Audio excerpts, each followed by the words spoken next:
And let's talk some Broncos and Raiders.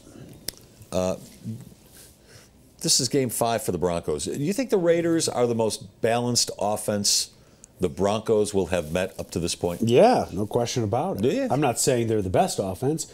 I'm saying they're the most balanced. Now, I don't know if Crabtree's going to play. I believe he's banged up. Cooper's a pretty good wide receiver. They have a pretty good running game. He's a real good wide receiver. Right. They have a pretty good running game, right? Latavius Murray. And I think that Derek Carr is only going to get better. So I think they're set at all their skill positions. When I look at the teams they have played, yeah, the Baltimore Ravens had basically no wide receivers with the exception of Steve Smith. Kansas City, good running game. I like Alex Smith, but what wide receivers do they really have? That's the team that I think has a more balanced offense than Oakland.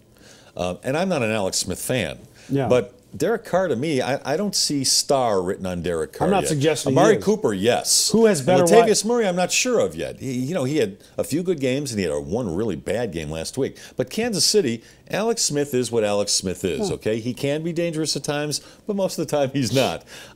Jeremy Maclin is one hell of a wide receiver, and Jamal Charles. I mean, come on. And then you've got a tight end, the Kelsey, who's having a really nice year. I think Kansas City's been the most balanced offense they've faced so far. Not Baltimore, not Detroit, not Minnesota. It's probably between Kansas City and Oakland, but I'm taking Kansas City. I would take Oakland. Okay. Because I like Derek Carr more than I like Alex Smith, and just statistically speaking, not only is Derek Carr better than Alex Smith, don't shoot the messenger. Yeah. Statistically only, he is far better than Peyton Manning. Jeez. He is. You don't give up on that. I'm stating facts. I'm not stating opinion. I'm stating facts. Jake Plummer said it himself. When you say one quarterback is better than another, that's subjective. That's opinion. I said statistically speaking. You are a hater. I'm not a hater. You're a Peyton Manning hater. Absolutely not. That is so untrue. I call it the way I see it. That word anyway. I call it the way I see it. Yeah. And if I don't see it, I make it up. Raiders are the worst team in the National Football League against tight ends this year. Absolutely the worst by far. Lots of yardage, lots of touchdowns they've given up to the tight end position. What kind of day do you think Owen Daniels will have? Owen Daniels has gotten better as the weeks have gone along. Touchdown passes in the last couple of games. Owen Daniels, offensively, was by far and away the best player on the field for the Broncos in their last game. Whoa. He was personally responsible for 2 touchdowns. One getting wide open, and the other one sealing the block for Ronnie Hillman. Yeah. He was personally responsible for 2 touchdowns. Owen Daniels doesn't make that block, no touchdown. Doesn't find a way to sneak around some defensive players, no touchdown. That was 4th down. Now, Woody and I have gone back and forth on Owen Daniels all year long. He's anti, I'm pro.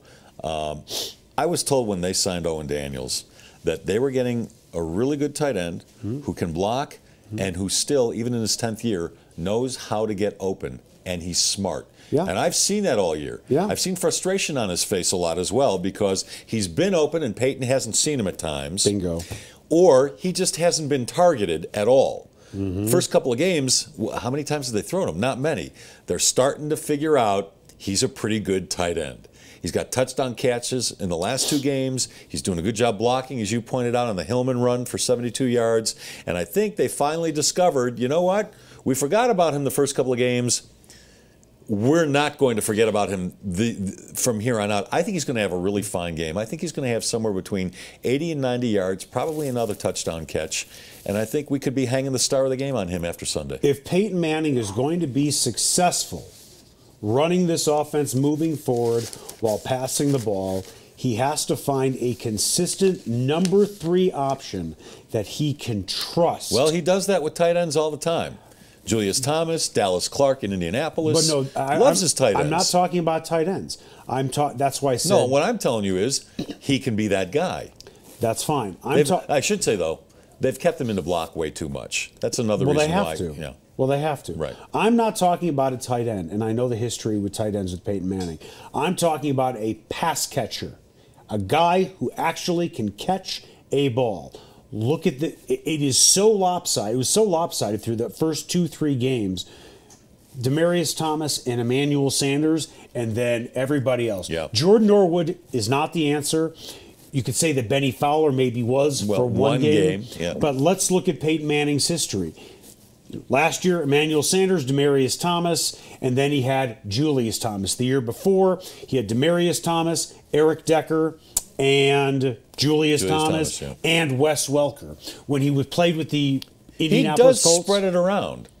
No matter where he's been, he's spread it around. But in the first 2-3 games, he didn't spread it around. And that doesn't have as much to do with talent as it does trust. And you know Peyton Manning as well as anyone. If he doesn't trust you, he's not throwing you the ball. If he can find a third guy to truly trust, then I think this opens up the offense a lot more. Owen Daniels. Peyton Manning's stats versus Minnesota, not great. 17 for 27, 213 yards, 1 touchdown pass, 2 interceptions, 2 sacks. Will his numbers be worse, the same, or better versus Oakland? I believe this could be a breakout game for Peyton Manning. What do you consider a breakout game? A breakout game, I'd say 280 to 300 yards. I'd say 3 touchdown passes. I'd say sacked once, maybe twice tops. Okay. And he's so angry with himself, I'm going to guess that he will not throw an interception this game. I just don't think so. I think this is the game where Peyton Manning finally is happy and consistent. A lot of it has to do with the Raiders' pass defense. It's bad. Yep. And they don't have a great pass rush either, although Khalil Mack is a rising star. Aldon Smith. Yeah. What do you mean, Yeah. Aldon Smith is an excellent pass rusher. Got one sack this year so far in 4 games. He just came back from prison, didn't he? Well, I'm kidding. Not prison, but close to it. I think Peyton Manning will have a terrific game. It wouldn't give me some numbers. I think he probably throws for 300 yards, 3 touchdowns and a pick. So you haven't thrown a pick? Yeah, why wouldn't I? Good point. Segment brought to you by I'm just going by the history. John Elway Cadillac, Colorado's #1 Cadillac dealer.